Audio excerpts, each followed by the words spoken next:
Hello दोस्तों, आप सभी का स्वागत है एक और फिर से आपके चैनल कॉम्पिटिटिव टारगेट क्लासेस पे। जैसा कि आप सभी जान रहे हो कि यहाँ पे बिहार दरोगा की तैयारी स्टार्ट करवा दी गई है।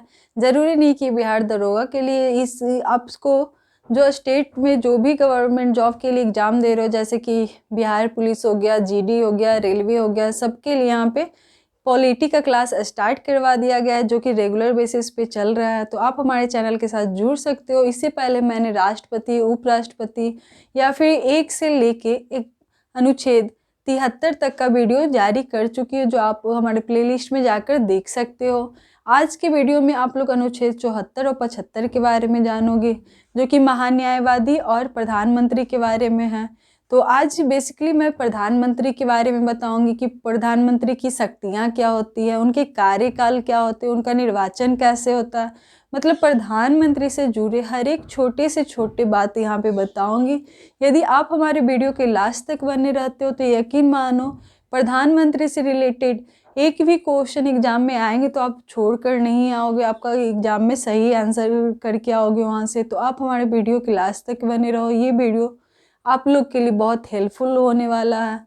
तो आज के वीडियो में आप लोग जानोगे प्रधानमंत्री के बारे में। इससे पहले के वीडियो में मैंने राष्ट्रपति, उपराष्ट्रपति एक से लेकर जो 395 अनुच्छेद याद कराने का मैंने बोला था, तो एक से लेकर 73 अनुच्छेद 73 तक की चर्चा मैं कर चुकी हूँ, जो जाकर देख सकते हो प्लेलिस्ट में।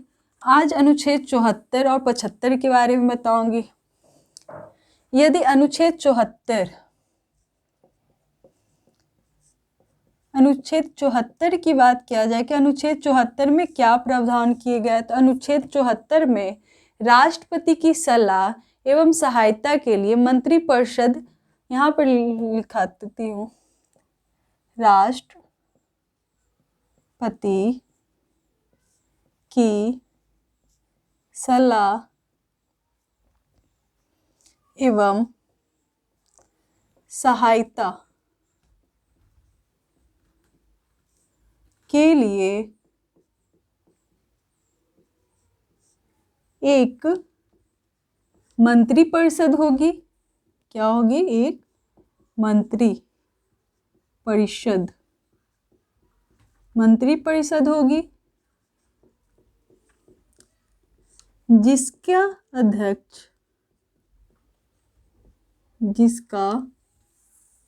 अध्यक्ष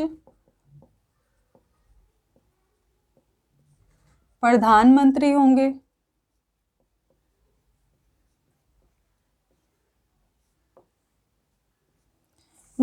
मतलब कि अनुच्छेद 74 में प्रावधान किया गया है कि राष्ट्रपति की सहायता एवं सलाह के लिए एक मंत्रिपरिषद होगी, जिनके अध्यक्ष प्रधानमंत्री होंगे। वही अनुच्छेद 75 की बात किया जाए, क्या अनुच्छेद 75 में क्या है?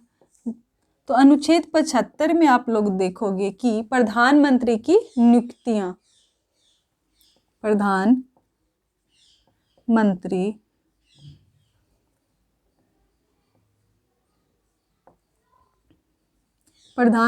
की नियुक्ति। यहाँ पे मैंने नियुक्ति क्यों लिखा है, निर्वाचित क्यों नहीं लिखा? नियुक्ति इसलिए लिखा गया है कि नियुक्ति मतलब कि राष्ट्रपति द्वारा ये नियुक्त होते हैं, ना कि जनता के द्वारा निर्वाचित होते हैं। तो इसलिए प्रधानमंत्री की क्या की जाती है? नियुक्ति की जाती है। वही इसकी पूछा जाएगा, नियुक्ति कौन करता है? ये भी क्वेश्चन आते हैं कि प्रधानमंत्री की नियुक्ति कैसे की जाती, कौन करते हैं? तो ये राष्ट्रपति करते हैं।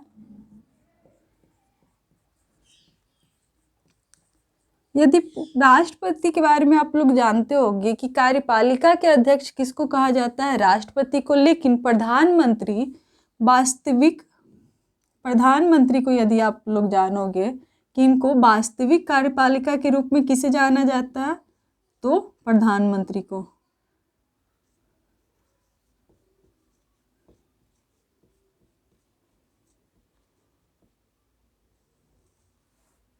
यदि पूछा जाए कि वास्तविक कार्यपालिका के रूप में किसे जाना जाता है, तो प्रधानमंत्री को। कार्यपालिका की शक्ति किस में निहित रहती है? तो राष्ट्रपति में। यहाँ तक तो आपका क्लियर हो गया होगा। यदि प्रधानमंत्री की योग्यताएं पूछी जाए कि उनकी योग्यताएं क्या है, मतलब कि क्वालिफिकेशन क्या होनी चाहिए।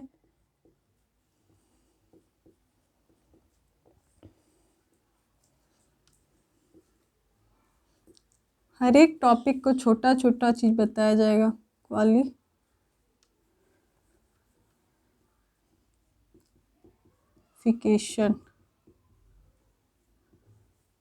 तो ये भारत के नागरिक होने चाहिए, भारत का नागरिक हो।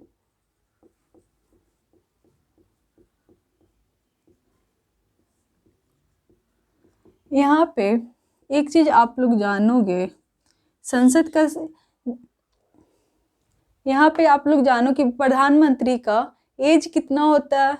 उनकी नियुक्ति के लिए कम से कम एज पूछा जाए कि प्रधानमंत्री की एज क्या होती है, तो एज मिनिमम यदि पूछा जाए तो 25 ईयर, मैक्सिमम पूछा जाए तो नॉट डिफाइंड, जरूरी नहीं है।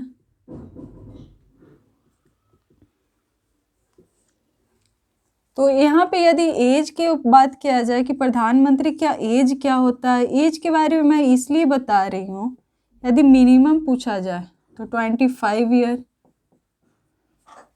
यदि मैक्सिमम पूछा जाए कि अधिकतम कितनी होती है तो नॉट डिफाइंड।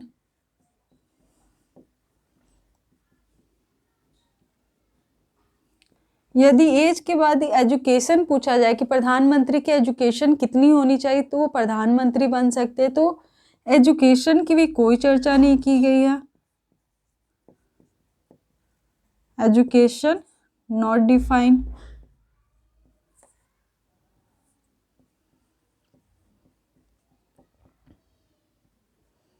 यदि सैलरी पूछा जाए कि प्रधानमंत्री का वेतन कितना होता है, तो प्रधानमंत्री का वेतन उनके भत्ता पर होता है ना, कि उनका वेतन डिसाइड होता है। और भत्ता उनका कौन निर्णय करता है, जो संसद के जितने भी मेंबर होते हैं उनके अनुसार, जो कि मंत्रिपरिषद के द्वारा नियुक्त किया जाता है। यदि इनका वेतन पूछा जाए कि वेतन कितना होता है, तो वेतन नॉट डिफाइंड।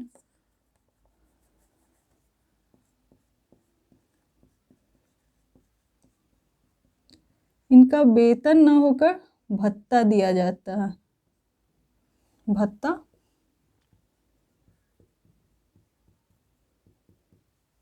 तो अभी तक आप लोगों ने जाना होगा कि प्रधानमंत्री के एज कितने होते हैं, तो एज के बारे में जाना। इसके साथ साथ एजुकेशन नॉट डिफाइन किया गया है, तो वेतन नॉट डिफाइन, तो इनके वेतन भी डिसाइड नॉट डिफाइंड रहते हैं, संसद द्वारा तय किया जाता है। यदि उनकी योग्यताएं के बारे में पूछा जाए तो वो भारत का नागरिक हो।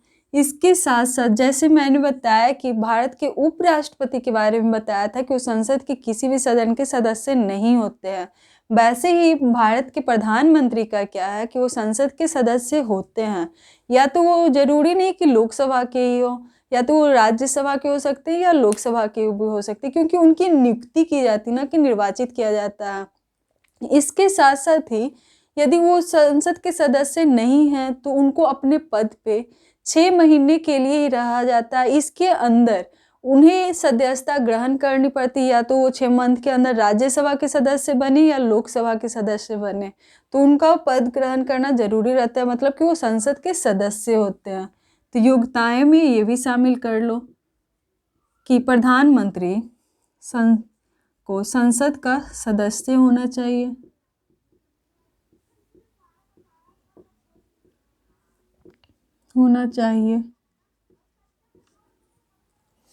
ये तो मैंने बता दिया। इसके साथ साथ एक क्वेश्चन और आया था बीपीएससी में, जो कि अभी मैं यहाँ पे बताऊंगी। संसद का सदस्य होना चाहिए चाहे वह राज्यसभा के सदस्य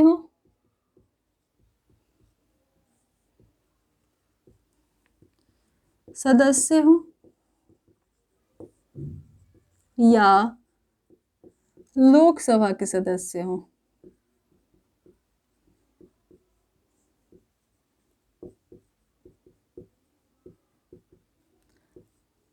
लोकसभा के सदस्य हो। इसके साथ साथ यदि किसी भी सदन के सदस्य नहीं हो तो वो मिनिमम 6 मंथ तक अपने पद पे रह सकते हैं। इसके अंदर उनको एक भी सदन के सदस्य होना जरूरी है, तो ये भी लिख देती हूँ। 6 महीने के अंदर 6 महीने के अंदर सदस्य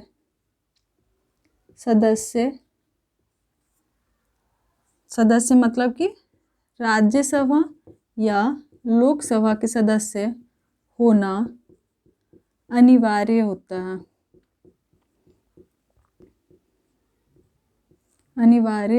है।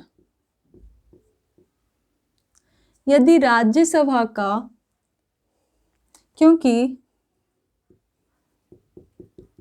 अधिकतम नहीं, यदि वह लोकसभा एवं राज्यसभा के सदस्य 6 मंथ के अंदर नहीं होते हैं, यदि लोकसभा या राज्यसभा के सदस्य 6 महीने के अंदर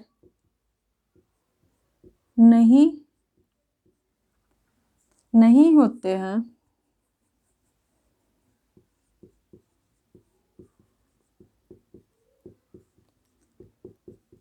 तो उनको उनके पद से हटा दिया जाएगा।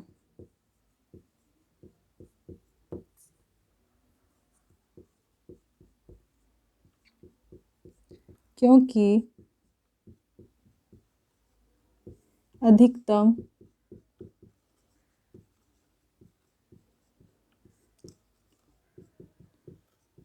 महीने तक का ही प्रावधान किया गया।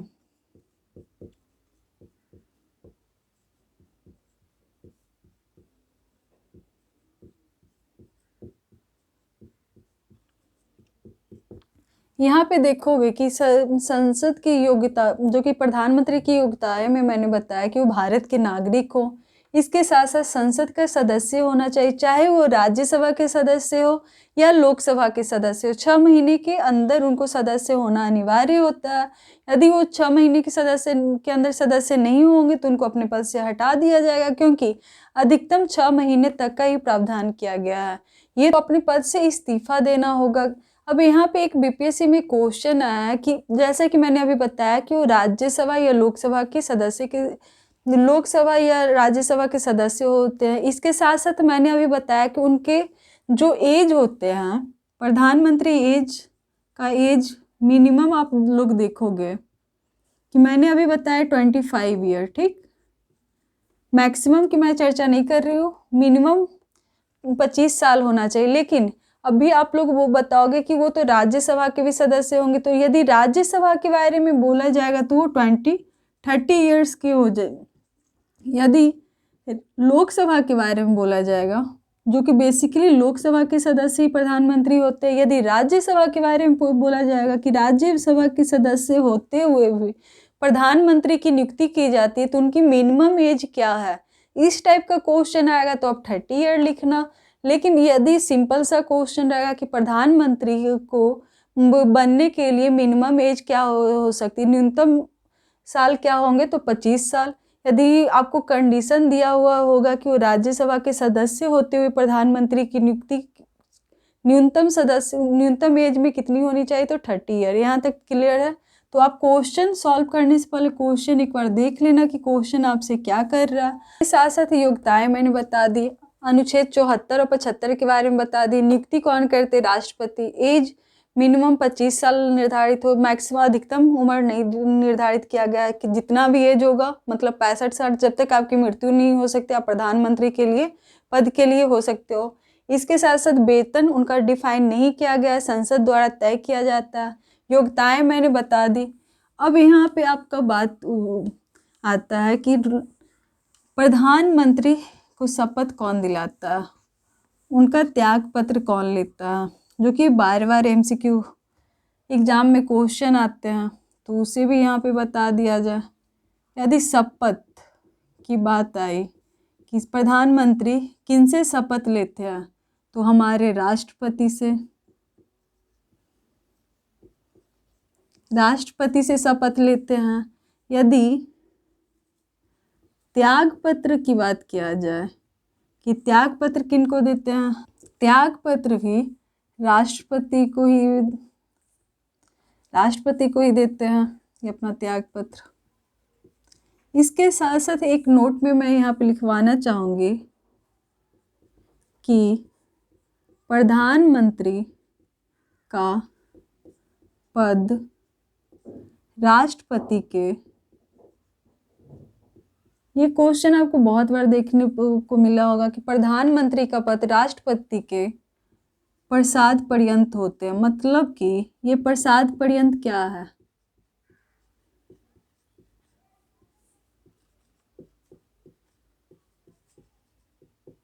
तो आप जानोगे ये प्रसाद पर्यंत होता क्या है, जो कि एग्जाम में पूछा जाता है कि राज्यपाल का पद और प्रधानमंत्री का पद राष्ट्रपति के प्रसाद पर्यंत होते हैं। मतलब राष्ट्रपति अपनी इच्छा के अनुसार, राष्ट्रपति के इच्छा अनुसार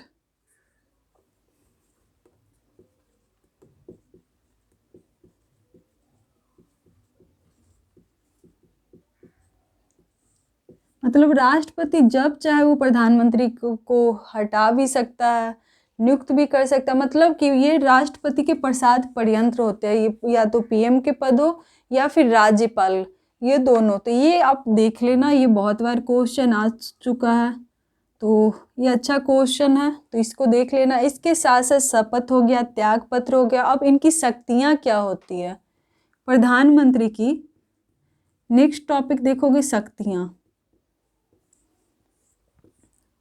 शक्तियों के बारे में सबसे बड़ी शक्तियां हैं कि वास्तविक कार्यपालिका के रूप में कार्य करते हैं।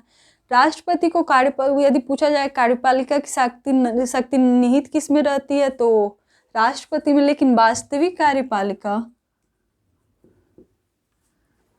पहला वास्तविक कार्यपालिका के रूप में कार्य करते हैं।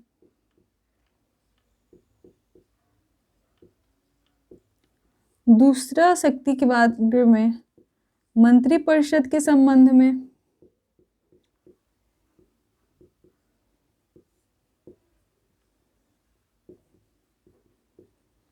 मंत्रिपरिषद के संबंध में।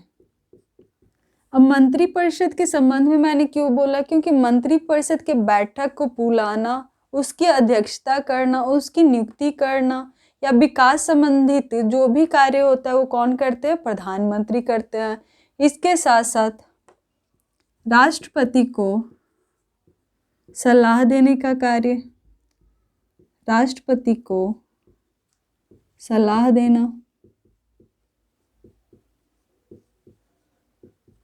किसी भी मुद्दे पर राष्ट्रपति को सलाह देने का कार्य कौन करते हैं, प्रधानमंत्री। तो यहाँ पे बताया गया है कि वास्तविक कार्यपालिका शक्तियाँ के बारे में राष्ट्रपति को सलाह देना। इसके साथ साथ संसद के संबंध में भी होता, संसद के संबंध में। इसके साथ साथ यदि पूछा जाए नीति आयोग के अध्यक्ष कौन होते, तो प्रधानमंत्री। अंतर्राज्यीय परिषद के अध्यक्ष कौन होते, तो प्रधानमंत्री। तो आज का मेरा टॉपिक था प्रधानमंत्री, जो कि अनुच्छेद 74 और 75 के बारे में बताया। अनुच्छेद 74 में प्रावधान है कि राष्ट्रपति की सलाह एवं सहायता के लिए एक मंत्रिपरिषद होगी जिसका अध्यक्ष प्रधानमंत्री होते हैं। वही अनुच्छेद 75 बताता है कि प्रधानमंत्री की नियुक्ति के बारे में। प्रधानमंत्री को वास्तविक कार्यपालिका के रूप में जाना जाता है। तो यहाँ पे आपने जाना कि उनकी शिक्षा क्या होनी चाहिए, उनका कार्यकाल कितना होना चाहिए, उनके सदस्य मतलब योग्यता क्या होनी चाहिए, फिर शपथ, त्याग पत्र, मतलब प्रधानमंत्री से जुड़े हर एक छोटे टॉपिक को जाना। तो यहाँ तक प्रधानमंत्री का यहाँ तक सारा चीज़ मैंने क्लियर कर दिया है। तो आई होप सो ये वीडियो अच्छा लग रहा होगा आपको। यदि आप हमारे चैनल पे नए हो तो ज़रूर इसको सब्सक्राइब करें दोस्तों। इसके साथ साथ यदि मैं यहाँ पे वीडियो में बताना चाहूँगी कि प्रधानमंत्री यहाँ पे ही नहीं ख़त्म होता है, प्रधानमंत्री के बारे में कुछ क्वेश्चन भी पूछे जाते हैं जो कि बहुत सारे, यहाँ तक तो उनके बारे में बताया गया, लेकिन कुछ प्रधानमंत्री बहुत चर्चे में रहते हैं जिनका क्वेश्चन बार बार एग्जाम में पूछा जाता है। तो उन क्वेश्चन का भी मैं जिक्र यहाँ पे करना चाहूँगी। यहाँ तक तो आपका क्लियर हो गया, इसका स्क्रीनशॉट भी ले सकते हो, और यदि नोट बना रहे हो तो और बेटर है। तो कुछ क्वेश्चन है जो बार बार पूछे जाते हैं आपके एग्ज़ामों में, और इन क्वेश्चन का सामना आपको आगे आने वाले एग्ज़ामों में भी करना पड़ेगा। जैसे आपसे पूछा जाए भारत के प्रथम प्रधानमंत्री, तो ये सबको पता है कि पंडित जवाहरलाल नेहरू। भारत की प्रथम महिला प्रधानमंत्री, तो सबको पता है श्रीमती इंदिरा गांधी। यहाँ पे लिख देती हूँ, यदि प्रथम प्रधानमंत्री जवाहरलाल नेहरू, यदि पूछा जाएगा प्रथम महिला प्रधानमंत्री श्रीमती इंदिरा गांधी।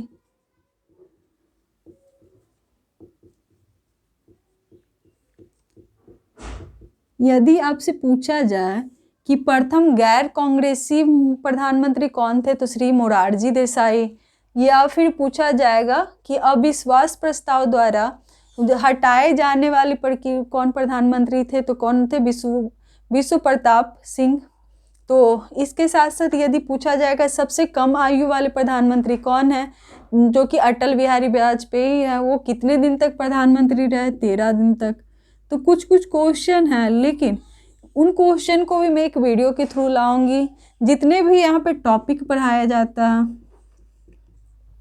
उसी तो जानना आपको ज़रूरी है ये, लेकिन इसके साथ साथ यदि आप इसके MCQ क्वेश्चन लगाते हो तो ये बहुत फ़ायदा करने वाला है। यहाँ पे पढ़ लिया करो, फिर MCQ क्वेश्चन लगाने की कोशिश करो कि आपके वहाँ पे कितने क्वेश्चन इस वीडियो को देखने के बाद सही हो रहे हैं। उसके बाद आप लोग जानोगे कि सही में आपका बहुत सारे क्वेश्चन जो कंफ्यूज पहले होते थे अब क्लियर हो रहा है। तो थैंक यू दोस्तों हमारे साथ लास्ट तक बने रहने के लिए। यदि हमारा वीडियो अच्छा लग रहा हो तो इसे ज़रूर लाइक करो, इसके साथ साथ हमारे चैनल को सब्सक्राइब भी करो, क्योंकि आगे आने वाले दिनों में जो कि बिहार दरोगा का एग्ज़ाम होने वाला है तो उसमें आपको बहुत हेल्प मिलने वाला है यहाँ से। इसके साथ साथ जो BPSC 68 का PT भी फरवरी में होने वाला है, वहाँ से भी यहाँ के बहुत सारे क्वेश्चन आपके मिलेंगे। तो आप हमारे चैनल पे नए हो तो इस चैनल को ज़रूर सब्सक्राइब करो। थैंक यू दोस्तों मेरे साथ लास्ट तक बने रहने के लिए।